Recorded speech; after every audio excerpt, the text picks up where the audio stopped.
Around and look over here. There's three signs. Hurricane Ian at the top, that's how high it got. Hurricane Milton and Hurricane Helene.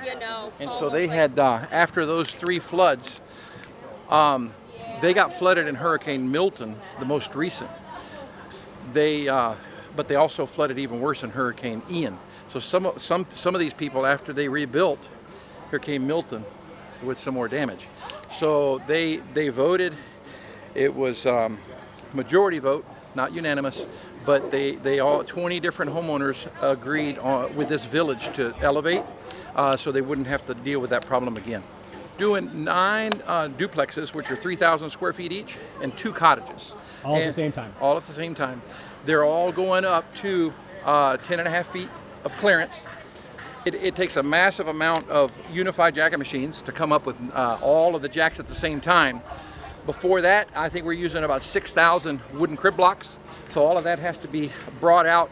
They have to be dug down. First, we put all of our main beams in. We put our main beams underneath the channel iron. That's going to be permanent steel. We come in and dig down that cribbing to like where it's solid. Build it up to the main beams, get it all prepared. Then we come in and we cut all of the wooden columns, put all of our jacks in place.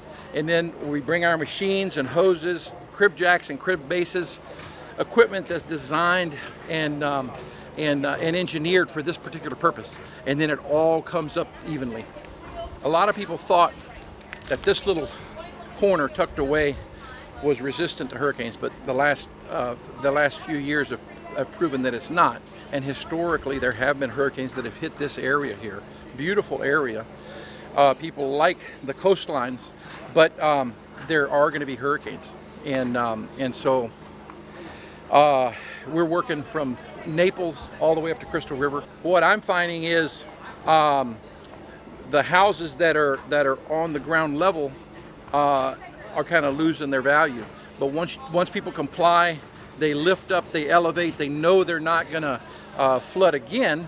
It greatly increases the value of the property. And those are the properties that people are buying. Those are the properties that are sought after, the ones that comply with all the new FEMA regulations as well as the codes with the city.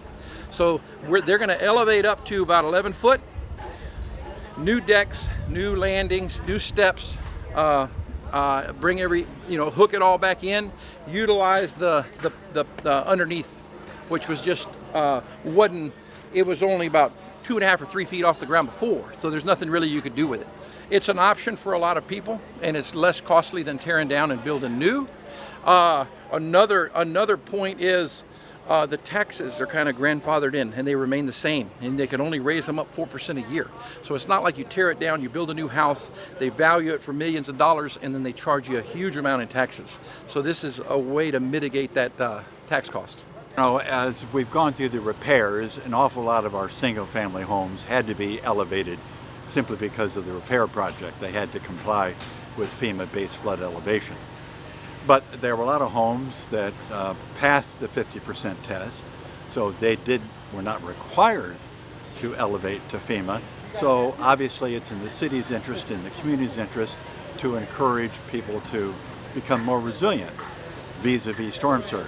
So this is symbolic of that. I mean, this is a community of 12 homes, and they got together and self-funded. I mean, there are grant programs out there for home elevation, but in this case, it was self-funded, and they got together and did what was necessary to elevate from ground level to 11 feet above. And I think that's outstanding, and they will be more resilient in the future. And I think that will be an example around the island.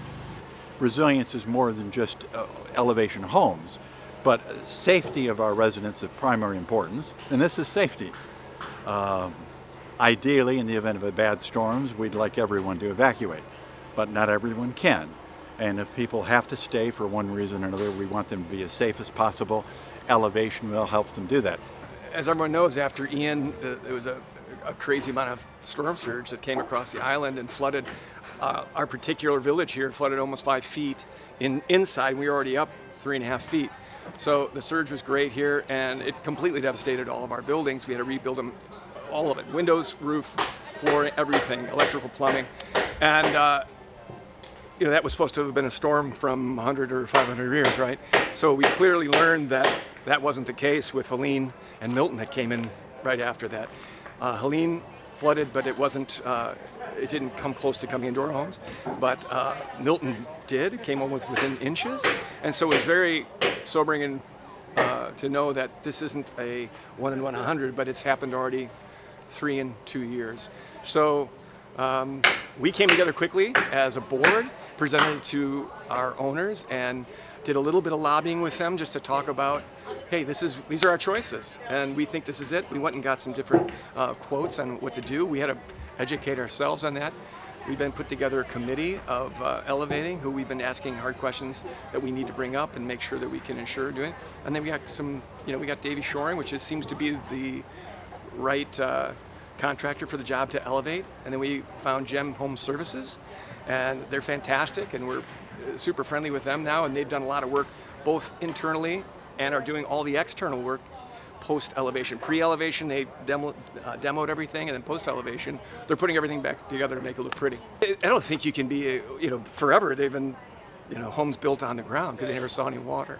And when we bought here just before Ian, 6 months, and I asked sort of like in passing, I go, I know we're up 3.5 feet. Is that enough? They go, we never had water here, right? Clearly that's not the case, and the longevity and resiliency is going to be elevated. There's a home going across the street that's up about 14 feet. I don't think there will be a new home built, certainly that are going to be elevated above the flood line of Ian. And so it is. I think it is, Marilyn. I think this gives hope the island that we can do it. There are government funds that are helping, people to do this. This was done pre-government funds, so it's a complete private initiative. And I'm grateful that our community came together to do that. So I do think we're a little bit of a beacon for what can be done on the island. It can be done along the coast. And you had to move quickly because as great as that we are going up today, we were hoping this was going to be done 2 months ago. That's building. That's how these things are. And we still have a lot of work to do. There's all the concrete. This looks great, but it's on Jenga blocks. We need to put concrete and flood. And if it starts raining and pouring, if we got named storms coming in, we're still at some risk here. But we have really good owners. We've got a really great working board. Long before I came on the board, it was working. So when Ian hit, we did a great job getting rebuilt.